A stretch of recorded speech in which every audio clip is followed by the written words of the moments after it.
Hello friend, welcome to my YouTube channel खतरनाक blog. तो आप जोई सकता हो पाचल के रास्ता बहुत खतरनाक था, तो मैंने विचारा कि लाओ एक ब्लॉग बना देते हैं।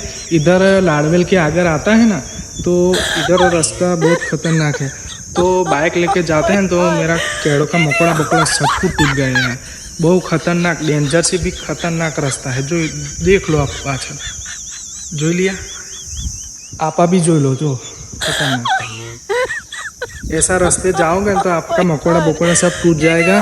तो लाओ मैं विचारता हूँ कि एक वीडियो भी बना देते हैं। तो सब्सक्राइब कर जो हमारी चैनल ने। और आप જોઈ શકશો આ લોકેશનનો વાત करता हूँ मैं, तो वो लाड़ेवेल के आगे जाता है ना, एक रास्ता पड़ता है इधर आगे थोड़ा जाने का, ये आ जाए पूरा रास्ता ही बहुत डेंजर है यार। मैं क्या कहूँ इसको, जो लो बहुत डेंजर रास्ता है। तो सब्सक्राइब कर दीजिए हमारे यूट्यूब चैनल में अंदर। थैंक यू, તમારો આભાર। જય માતાજી।